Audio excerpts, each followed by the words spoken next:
नमस्कार, आप देख रहे हैं इलेक्शन एक्सप्रेस 2019 और आपके साथ मैं हूं सुषमा। चुनावी खबरों से आपको हम रूबरू करवाएंगे, तमाम हलचल से आपको अवगत करवाएंगे और क्या चुनावी गपशप हैं वो भी आपको बताएंगे। लेकिन सबसे पहले सियासी खबरों को तेज अंदाज में देख लेते हैं 5 मिनट में 25 खबरों के जरिए। चुनाव आयोग की लोकसभा चुनाव की तैयारियों को लेकर बैठक, जल्द हो सकता है चुनाव की तारीखों का ऐलान। लोकसभा के साथ कई राज्यों के विधानसभा चुनाव संभव। बीजेपी संसदीय बोर्ड ने आज चुनावी रणनीति को अंतिम रूप दिया। जानकार सूत्रों के अनुसार पार्टी का मानना है कि पुलवामा घटना के बाद आतंकवाद के खिलाफ सरकार की कार्रवाई से माहौल में सकारात्मक बदलाव आया है। बीजेपी राष्ट्रवाद, राष्ट्रीय सुरक्षा, आतंकवाद से लड़ाई पर प्रचार में फोकस करेगी। मोदी सरकार की गरीब कल्याणकारी योजनाओं का जिक्र भी होगा। उम्मीदवारों के ऐलान के साथ ही पीएम मोदी की रैलियां शुरू हो जाएंगी। पीएम हर दिन 3 से 4 रैलियां करेंगे। बीजेपी संसदीय बोर्ड ने 75 साल से ज्यादा उम्र के नेताओं के चुनाव लड़ने पर रोक नहीं लगाई है। आडवाणी और जोशी चुनाव लड़ेंगे या नहीं, उन्हीं पर छोड़ा गया है। सांसदों को पिछले 5 साल के प्रदर्शन के आधार पर दोबारा टिकट देने या न देने पर निर्णय होगा। केंद्रीय कपड़ा मंत्री स्मृति ईरानी आज जयपुर से मुंबई के लिए रवाना हो गई। वे कल शाम को जयपुर आई थी। स्मृति ईरानी ने कहा कि कांग्रेस अगर ये कहती है कि मोदी लहर खत्म हो गई है तो ये उनकी भूल है।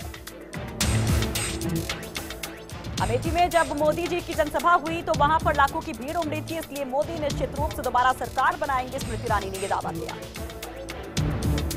बीजेपी लोकसभा प्रदेश चुनाव प्रभारी प्रकाश जावड़ेकर ने कांग्रेस पर जमकर हमला किया। उन्होंने कहा कि भगौड़े नीरव मोदी को लंदन में देखकर कांग्रेस खुश हो गई है। 13 सितंबर 2013 को दिल्ली में राहुल गांधी नीरव मोदी के कार्यक्रम में शिरकत करते हैं और उसके दूसरे ही दिन नीरव मोदी को 1550 करोड़ का लोन मंजूर हो जाता है।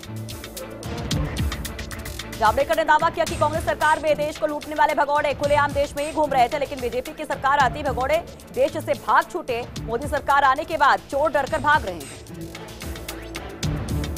बीजेपी के पूर्व प्रदेश प्रवक्ता सुनील भार्गव की पार्टी में घर वापसी हो गई है। पार्टी मुख्यालय में सुनील भार्गव को केंद्रीय मंत्री प्रकाश जावड़ेकर और प्रदेश अध्यक्ष मदन लाल सैनी ने सदस्यता ग्रहण करवाई और पार्टी का दुपट्टा उड़वाकर भार्गव का स्वागत किया। सुनील भार्गव ने 2013 के विधानसभा चुनाव से पहले राजपा की सदस्यता ग्रहण कर ली थी और किरोड़ीलाल मीणा ने बीजेपी में पहले एंट्री कर ली, लेकिन सुनील भार्गव की एंट्री नहीं हुई थी।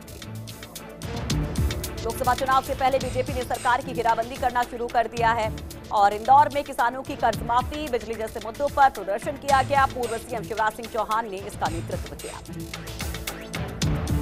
खबर है कि जेडीयू के राष्ट्रीय उपाध्यक्ष और नीतीश कुमार के रणनीतिकार प्रशांत किशोर के एक बयान ने बिहार में सियासी भूचाल ला दिया है। दरअसल प्रशांत किशोर ने कहा कि वो बीजेपी के साथ जेडीयू के दोबारा गठबंधन के तरीके से सहमत नहीं है।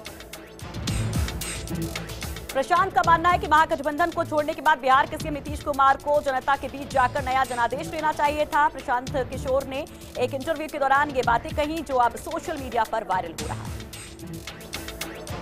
इसके अलावा मुजफ्फरपुर में युवाओं से बात करते हुए प्रशांत किशोर ने कहा था कि उन्होंने देश में प्रधानमंत्री और मुख्यमंत्री बनाए हैं और अब वो युवाओं को सांसद और विधायक बनाएंगे।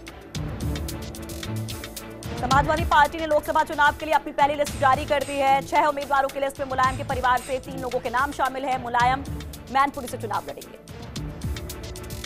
गुजरात के पाटीदार समुदाय के नेता हार्दिक पटेल जल्द ही कांग्रेस में शामिल हो सकते हैं। सूत्रों के मुताबिक हार्दिक पटेल के 12 मार्च को कांग्रेस अध्यक्ष राहुल गांधी की उपस्थिति में पार्टी में शामिल होने की संभावना है। लोकसभा चुनाव के लिए घोषित प्रदेश कांग्रेस की चुनाव कमेटियों की बैठकें शुरू हो चुकी हैं। प्रदेश कांग्रेस कार्यालय में आज मीडिया कमेटी की बैठक हुई। कमेटी के प्रमुख और शिक्षा मंत्री गोविंद सिंह डोटासरा ने इसकी अध्यक्षता की। इस दौरान लोकसभा चुनाव से जुड़े मुद्दों पर चर्चा की गई। साथ ही बताया गया कि किन मुद्दों के साथ मीडिया कमेटी के सदस्यों और पैनलिस्ट को मीडिया में बोलना है। लोकसभा चुनाव के लिए गठित प्रदेश कांग्रेस कोऑर्डिनेशन कमेटी की पहली मीटिंग 13 मार्च को जयपुर में होगी। प्रदेश प्रभारी अविनाश पांडे की अध्यक्षता में होने वाली इस मीटिंग में मुख्यमंत्री अशोक गहलोत और पीसीसी चीफ और डिप्टी सीएम सचिन पायलट सहित तमाम कांग्रेसी नेता मौजूद रहेंगे। इस मीटिंग में लोकसभा चुनाव को लेकर प्रचार सहित अन्य रणनीति तैयार की जाएगी। वहीं प्रचार प्रसार कमेटी की पहली मीटिंग सोमवार को पीसीसी में होगी। मुख्यमंत्री अशोक गहलोत लोकसभा के मिशन 25 की तैयारी में जुटे हैं। सीएम गहलोत ने आज ताबड़तोड़ जनसभाएं की और पहली सभा गहलोत ने लोहावट में की।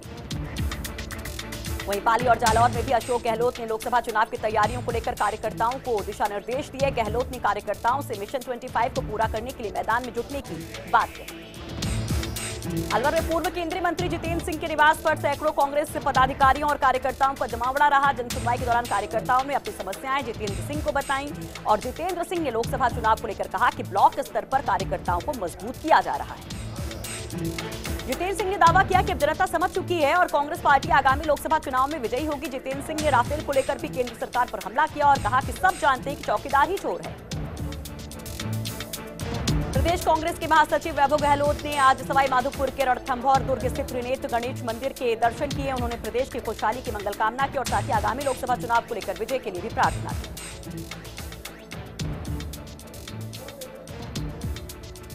तो फटाफट अंदाज में